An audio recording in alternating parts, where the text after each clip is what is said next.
المنكر والنكير زوار. ഓ പ്രിയപ്പെട്ടവരെ, അല്ലാഹുവിന്റെ റസൂല് പറയുകയാണ്, നിങ്ങൾ ഗൗരവത്തോടെ ചിന്തിക്കുക. ഇന്ന് ഞാൻ എന്റെ പ്രസംഗത്തിനിടയിൽ തമാശയൊന്നും പറയുന്നില്ല, അനുബന്ധമായ ആനുകാലിക കാര്യങ്ങളും കൂട്ടിച്ചേർക്കുന്നില്ല, പത്രക്കട്ടിങ്ങുകളിലേക്ക് നിങ്ങളെ ക്ഷണിക്കുന്നില്ല. കാരണം ഇന്ന് നമുക്ക് ഖബറൊന്ന് ഓർത്തുകൊണ്ട് പിരിയേണ്ടതാണ്. ആ ഓർമ്മ തന്നെയും ഖബറിൽ നിന്ന് രക്ഷപ്പെടാനുള്ള അമലായി ഉറക്കമഴിച്ചുകൊണ്ടുള്ള സംഗമമായി അല്ലാഹു നമ്മിൽ നിന്ന് കബൂലാക്കട്ടെ. അല്ലാഹുവിന്റെ റസൂല് പറയുകയാണ്, എല്ലാത്തിന്റെയും അവസാനമായി മരണത്തെ വരിക്കുന്നവനെ, എല്ലാത്തിന്റെയും അവസാനമായി മരണത്തെ വരിക്കുന്നവനെ മുഹമ്മദ് മുസ്തഫ. അല്ലേ പ്രിയപ്പെട്ടവരെ, ദുനിയാവിൽ എത്ര സുഖമാണ്, എത്ര കടം കൊണ്ട് നിറഞ്ഞവനും പുറത്തു പോയി കിട്ടാനുള്ള പൈസ കടക്കാര് ആവശ്യപ്പെട്ടാൽ ദുഃഖം കൊണ്ട് തലപുകഞ്ഞ് വീട്ടിലേക്ക് കയറി വരുമ്പോൾ മണവാട്ടിയുടെ പുഞ്ചിരിയിൽ നിന്റെ എല്ലാ ടെൻഷനും പമ്പ കടന്നു. നിന്റെ ഇളയ മോള് വന്ന് ഉപ്പായെന്ന് പറഞ്ഞുകൊണ്ട് ആ ഇളയ മോളെ ഇരു കൈകളും നീട്ടി നീ മാറോട് ചേർത്ത് വെച്ചുകൊണ്ട് ചുടുചുംബനം നൽകിയാൽ, നിന്റെ ചെറിയ മകനെ കണ്ടുകൊണ്ട് ചുടുചുംബനം നൽകിയാൽ, നിന്റെ മാനസികമായ വൈഷമ്യങ്ങളെല്ലാം മനസ്സിൽ നിന്ന് തൂത്തുവാരി എറിയപ്പെടുമെങ്കിൽ, ഓ പ്രിയപ്പെട്ടവനെ, ഇങ്ങനെയുള്ള സുഖങ്ങളുടെയും ആനന്ദത്തിന്റെയും ആഹ്ലാദങ്ങളുടെയും പിന്നാലെ ദുനിയാവിൽ പാഞ്ഞു പോയി നിന്റെ മാനസികമായ പ്രയാസങ്ങളും വിഷമങ്ങളോ കുടുംബാതിഥികളുമായിട്ടുള്ള സ്നേഹ സമർപ്പണത്തിൽ മറന്നു പോകുമ്പോൾ ഇവരോടെല്ലാം വിട പറഞ്ഞുകൊണ്ട് 3 കഷ്ണം തുണിയിൽ പൊതിയപ്പെട്ട് 6 കാലുള്ള കട്ടിലിൽ കിടന്ന് മൂക്കിലൽപ്പം പഞ്ഞും വെച്ചുകൊണ്ട് തിരിച്ചു വരാതെ പോകുന്ന മണ്ണറയിലേക്കുള്ള യാത്രയില്ലേ, 3 കഷ്ണം തുണി ചുറ്റി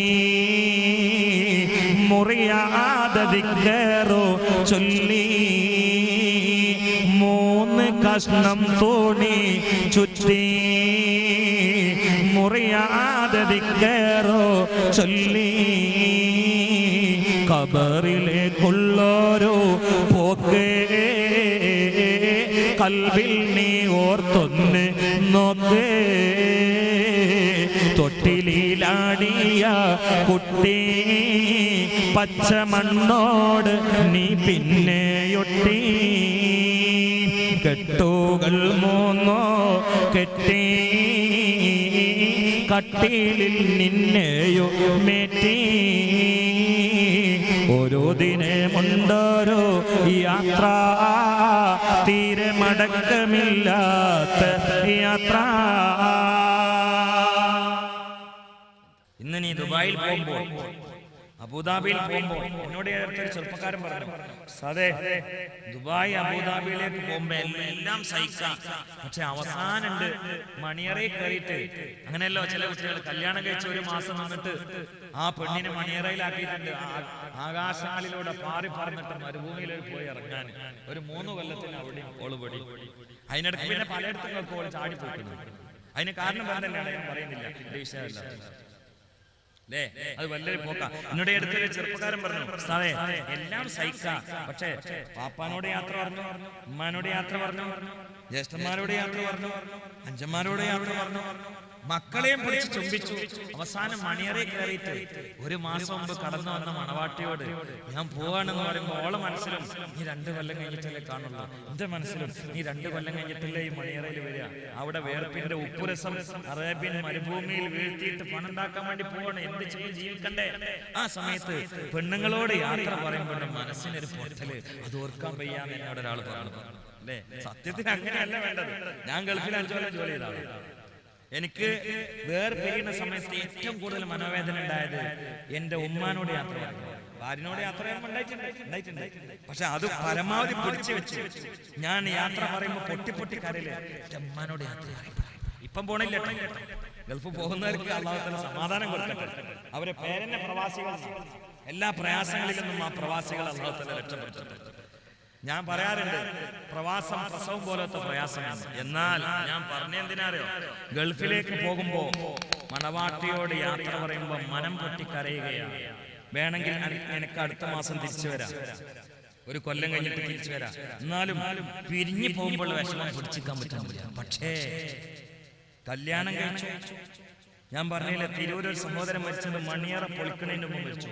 കല്യാണം കഴിച്ചു 10ാമത്തെ ദിവസം 23 വയസ്സുള്ള ഒരു മുക്രി 10ാം ദിവസം, കൃത്യം 10ാം ദിവസം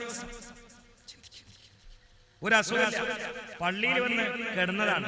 രാത്രി 2:30 ഒരു നേരത്തെ കേൾക്കുന്നു. അപ്പൊ ഹത്തീബ് കല്യാണം കഴിച്ചു വന്ന ആളല്ലേ, തമാശാക്കി എന്താ വർക്കം കിട്ടുന്നില്ലല്ലേ എന്ന് പറഞ്ഞു.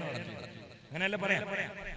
അപ്പോഴും നേരത്തെ തന്നെ വർത്താനല്ല. അപ്പൊ ഹത്തീബ് ലൈറ്റ് നോക്കുമ്പോ വായനക്കും ആരെയും പറയുന്നത് വരികയാണ്. കാരണം അറ്റാക്ക് പിടിച്ച് മരിക്കണ എത്രാമത്തിലാണ്. അല്ലാഹു തആല ആ പ്രിയപ്പെട്ട സഹോദരന് മാഫറത്ത് കൊടുത്തു. ഇങ്ങനെ മരിച്ചിട്ട് പിന്നെ നിങ്ങൾ നോക്കി കുളിപ്പിക്കാണ്ട് പടച്ചോനെ ഒരു കടത്തൽ. എല്ലാരും കടക്കും.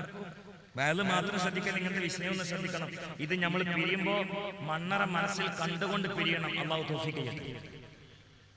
പിടിച്ചിട്ടൊരു കടത്തലുണ്ട്, വലിയ മസിൽ പവറുള്ള ആളാ. പക്ഷെ നാട്ടുകാർ പിടിച്ച് ഇരുത്തിയിട്ടാണ് ബ്രഷ് ചെയ്ത് കൊടുക്കുന്നത്. ഒരാൾ ഇങ്ങനെ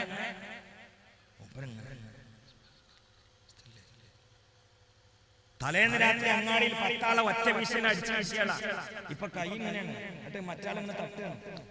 എന്നിട്ട് അവിടെ പിടിച്ചോ, നമ്മുടെ കൈ ഒന്ന് ഓർത്തോ, നീ അവിടെ പിടിച്ചോ, നമ്മുടെ കഴുക. അപ്പൊ മറ്റാള് പറയാം, ആ കൈയിന്റെ നടുത ഒടിനെ നോക്കുന്നു. അല്ല, ഞാൻ ഇവിടെ പിടിച്ചോളാന്ന് പറഞ്ഞു. ഈ കൈയേറ്റ 10 ആളെ ആശുപത്രിയിലാക്കി.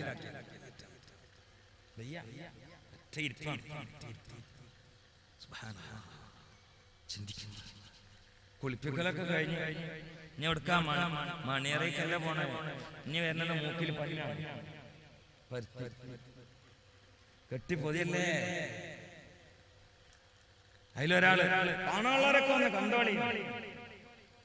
കാരണം നേരെ ഇനി ബനേറ്റ് കെട്ടി പറയാൻ പറ്റില്ല, നമുക്ക് വേറെ പണിയുണ്ട്. ഇനി ബനേറ്റ് കെട്ടി അറിയാൻ പറ്റില്ല, നമുക്ക് അങ്ങാടി പോകണം, കടവർക്കണം, തെങ്ങുമ്മ കയറാണ്ട്, കിണറ്റിക്ക് ഇറങ്ങാണ്ട്, വർഷാപ്പ് പോവാണ്ട്, വണ്ടി എടുക്കാണ്ട്, അരിയും സാധനങ്ങൾ വാങ്ങാണ്ട്. ആണ് കാണാനുള്ളവരൊക്കെ വന്ന് കൊണ്ടോളി. ഇവനെ ഇനി ഇവിടെ വെക്കാൻ പറ്റൂല. അതിന്റെ അർത്ഥം അതാണ്. ഇനി ഇവനെ ഇവിടെ വെക്കാൻ പറ്റൂല. ആരാ പറഞ്ഞത്? 5നെ കുറിച്ച് പറഞ്ഞ ജ്യേഷ്ഠനാണ്. വേറൊരു അർത്ഥം കൂടി അതിനുണ്ട്. എന്താണെന്നറിയാം, ഇവനെ വല്ലാതെ ഇവിടെ വെച്ചാ പിന്നെ നമ്മക്ക് ഇവിടെ മണത്തിട്ട് നിൽക്കാൻ പറ്റില്ല. നിങ്ങളൊക്കെ നടത്തിയല്ലേ, ഇതൊക്കെ കാറ്റ് പോയ ആകെ കഴിഞ്ഞില്ലേ. നമ്മളെ ഒന്നിനെ പറ്റില്ല. നിങ്ങളൊക്കെ പരിയപ്പെട്ട് ഞാൻ ഇടയ്ക്ക് പറയാണ്ട്, ഈ കയ്യൊന്നിങ്ങനെ കയറ്റിട്ട് വരുത്തിയിട്ട് വാസനിച്ച് നോക്കാണ്. കോഴിക്കോട്ടിനുള്ളിൽ തലട്ട സ്മെല്ലായിരിക്കും. ഇതിനൊന്നും പറ്റില്ല. തമിഴോരിന്റെ ബാക്കിൽ മൂക്ക് വെച്ച സ്മെല്ലായിരിക്കുന്ന കോഴി ഉണ്ടാവും. കാരണം എന്താ, ഇതിന്റെ ഉള്ളിലുള്ള ഞരമ്പ്, ഇറച്ചി, ചലം, രക്തം, ഈ പാടത്തൊക്കെ ആണ് ഈ വാസിക്കുന്നത്. ഇത് ജീവാണ്ട് പോയണ്ടല്ലോ, പിന്നെ പൊട്ടലാണ്. അപ്പൊ അതുകൊണ്ട് വല്ലാതെ ഇവിടെ വെക്കാൻ പറ്റില്ല. കാരണം ആ നാട്ടിലെ കുട്ടികൾക്കൊന്നും തൊട്ടിൽ ഉറങ്ങാൻ പറ്റും. കാറ്റടിച്ച് ആരായാലും കൊണ്ടേ കൊട്ടണം,